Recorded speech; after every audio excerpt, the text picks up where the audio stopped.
Hello and welcome to the Smarkets Politics Podcast. I'm Matthew Shaddock and I'm joined as always by Patrick Flynn and also this week by our guest, Andrea Parma, who's going to talk us through this weekend's Italian election, as well as talking about one of his other areas of expertise, Labour Party selection process.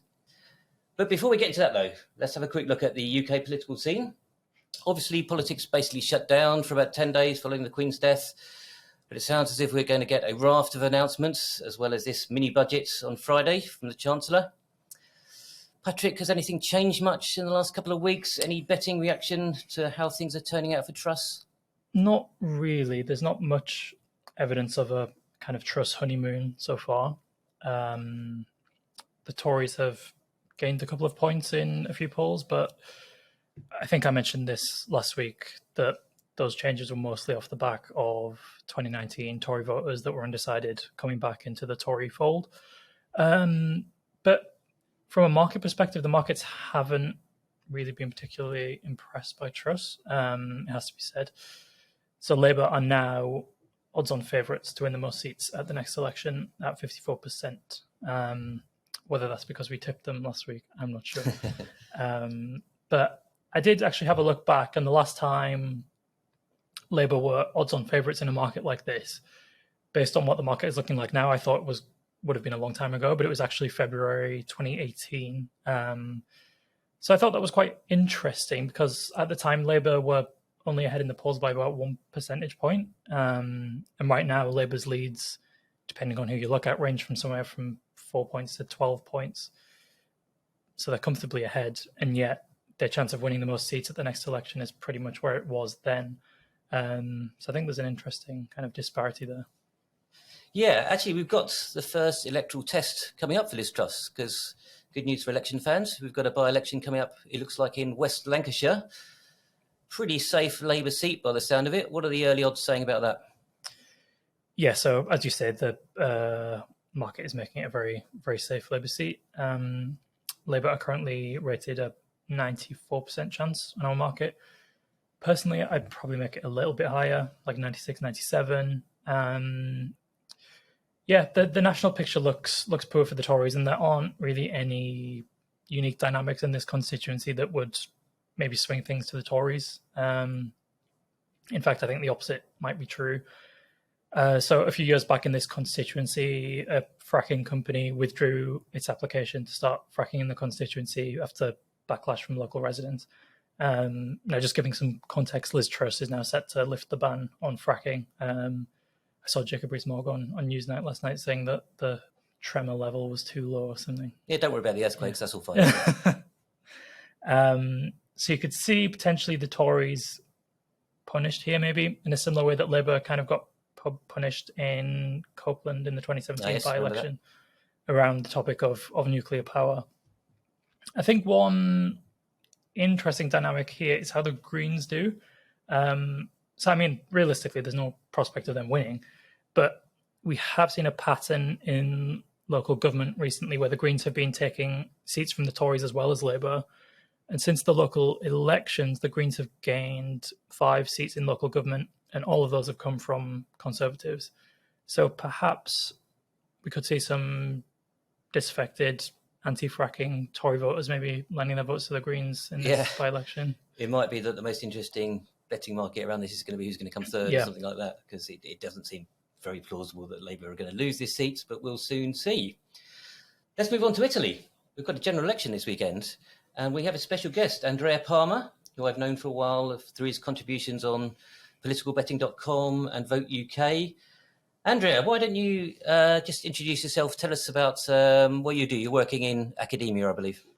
Hi, everybody. Thanks for your invite. Yes, I work in academia, mainly as a sociologist, so not exactly a political sciences, but I've always been interested in politics, and especially British politics. That's why we met online, but today we speak mainly about Italian. What will happen during the weekend in Italy? Yeah, the first thing I wanted to ask you about, Andrea, is there's a new electoral system, I believe, being used for the first time in this election. Just explain to us how they allocating seats in, well, let's just stick with the chamber, which is the sort of equivalent of the House of Commons. The main change for this year is actually in the number of seats that will be, so the number of MPs that will be elected, because it has been reduced by an initiative by the movement 5 Stars that pushed a lot for it, also in terms of sort of populist dynamics to show that we bring down the cost of politics. So we reduce the number of MPs with all the privilege and so on. That kind of rhetoric led to this reduction. And so all other parties, many of the other parties didn't oppose it, because otherwise they fear to look like they were wanted to keep the privilege for themselves. And so the number of seats were reduced in the House of Commons from 630 to 400, and at the Senate from 315 to 200. And so it's quite a big reduction that complicated things for parties and when they have to choose the candidates, because there were more MPs than available places, especially for parties who are expected to lose seats. And so it was a lot of internal fighting and so on, people moving from one party to another, that in Italy is very typical. And in terms of the main system to allocate seats, it didn't change a lot. Basically, the main thing is that around 2/3 of MPs in both chambers are elected using a proportional representation system. And then there is around 1/3 that is elected to forced past the post system.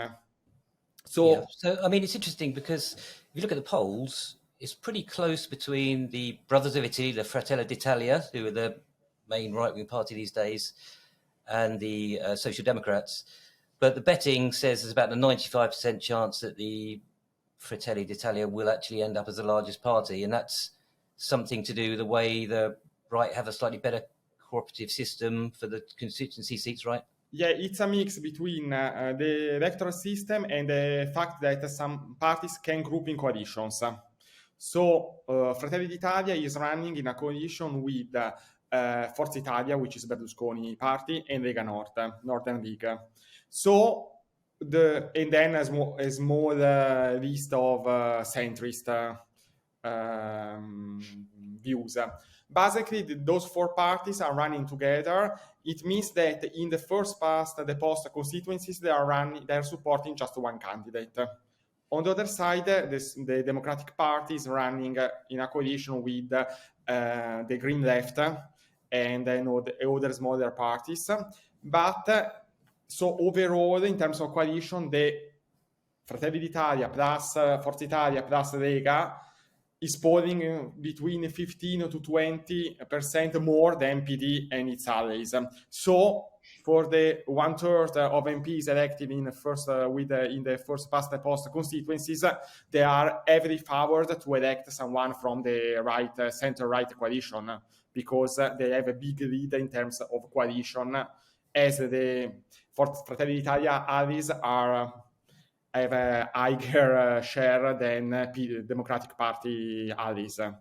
So in a way, even if they are close in terms of big parties, in terms of coalition, also in the proportional representation part, they are likely to elect more right-wing, more MPs from center-right parties, plus the great majority of first past the post constituency are expected to go toward the center-right. Yeah, so if we assume that the right-wing coalition gets a majority between them, and that Fratelli d'Italia are the largest party, which seems more or less certain, can we then assume that the FDI's leader, Giorgia Meloni, is she absolutely certain to be Prime Minister? Is there something that could happen after the election to stop that? The agreement between the center-right parties that the parties among them that polls the most will get the Prime Minister. So if she's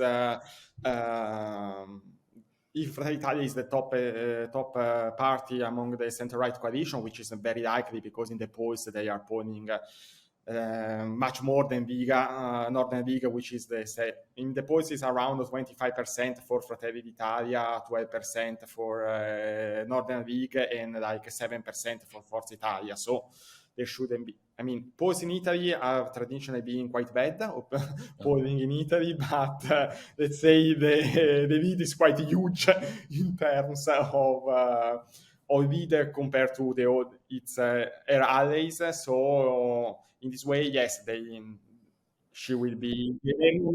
Okay, I mean, that makes sense. I mean, Meloni is also about a 95% chance of being the Prime Minister according to Smarkets odds. Yes, I agree that's pretty much likely, because the process is that the President of the Republic should nominate a candidate for should give the charge to one of the candidates to form a government, and then the government goes in front of both chambers, so both the House and the Senate, and they should get a majority.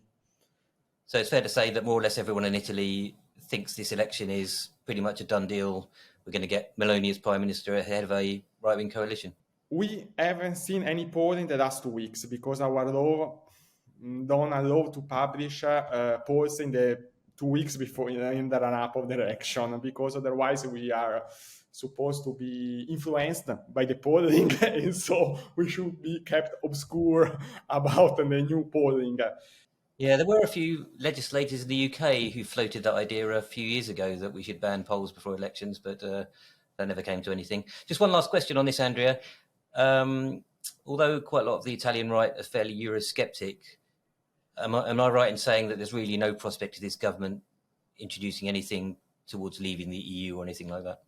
I don't think that we'll leave the EU, but it will change the dynamics in terms of relationship with the EU. I mean, also in terms when they are at Brussels tables, she will be certainly less prone to Germany and France way, as more supporting like Hungary and so on. In this campaign, she has been slowing down her Euroscepticism, because try to appease, to look a bit more moderate. I think there won't be major legislative movement to leave the European Union, but they will change the dynamics in the relationship with the European Union. Gotcha. Yeah. Well, just one last thing before we let you go, Andrea. Patrick was just going to ask you a few questions about one of your other areas of expertise, which happens to be the selection of Labour Party candidates. Patrick. Yeah. So, Andrea, I have a couple of questions for you. Okay. So we have some markets on Labour candidate selections for the next general election in this kind of niche field. Perhaps the most high-profile story right now is the potential deselection of Sam Tarry, Labour's MP for Ilford South. So the market on Smarkets currently rates it around an 80% chance that Tarry will be replaced as Labour's candidate. Does this tally with what you think? I think it's in a deep trouble because basically the reselection process for sitting MPs it's what they call the trigger ballot in the Labour Party. It's basically that every branch, both ward branches and affiliate branches, which means the unions, vote if they want to reselect the MPs or not. With Starmer, they made the threshold to be not reselected much harder to reach, so it's easier to be reselected now. And the problem for Terry is that he lost all the ward parties branches. And it's the membership that now we vote in the open selection. And it all goes back to his original selection, which was it aroused very strong feelings, because not only he was actually accused to be parachuted, which is fairly done by all parties. I mean, it's not something new, but the fact that his main opponent was the council leader, and he was suspended before the week before the original selection meeting with accusation of sexual harassment, and then the process was stopped, and then it reopened because there was the general election coming up in 2019. And then after the general election, it was cleared of the accusation. So in a way, all the council group and all the support of the council leader feel very strong, because it's not just they didn't get the candidate, but also they feel that it was done on purpose to stop him with some sort of very personal accusation, which is not like just keep somebody off of the short list. So that's why it's a very hard fought as a campaign for the reselection, unlike for other MPs, which is more something more straightforward. So now it's the membership that vote. Terry is automatically on the short list. Now there are the branch nomination meeting, but Terry is boycotting them. So the council leader is expected to get all of them with a very large majority. I think in the first two, he got 100%, because Terry is saying to his supporter not to go, which also part of the strategy, not to show that you are behind, maybe. So it's a bit difficult for him to win, because he lost the reselection, which was a yes or not on him, in all ward branches, so among the membership. And they will not vote in the open selection. So in terms of the actual selection process, do the unions have a 50% vote as they do in the trigger ballot? No. The open selection is just the members. So the union members who are also members of the local Labour Party vote. Otherwise, there's not, like in the trigger ballot, 50% weight like in electoral college. So it's now just a membership vote. So that's why the fact that he lost all ward branches make it hard for him. Yeah, it's definitely going to be worth keeping an eye on over the next few weeks. It's on 10 October, I think, the final selection. 10th of October. Okay. So we also discussed the West Lancashire by-election briefly earlier.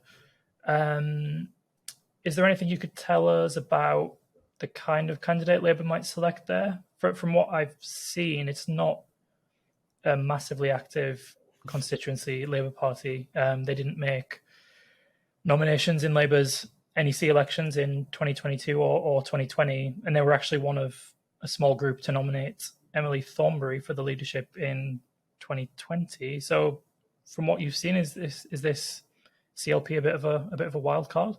As it's a by-election, the selection process is a bit different. It's much more controlled by London. I mean, there was a try to do a rule change a couple of years ago at the conference that the shortlisting panel should be composed by 3 local party executive members, just 2 from the national executive, but it had been ignored in the later by-election shortlisting, and the typical practice is that a panel composed by member of the National Executive Committee plus 1 member of the regional party shortlist the candidates, and so they can get what the London wants, because they basically put on the shortlist usually just the people they want to be selected. They construct the shortlist in a way that the local party is pushed toward a sort of selection. That because there are a lot of more highlighted campaigns, so they don't want to risk somebody like a wild card being selected and then having posted or done or said strange things on the social media and to risk a sort of negative publicity. So in a way, it will be probably some a selection led by the National Party. It will be the local member voting, but on a short list given to them by the panel. Yeah, that makes a lot of sense.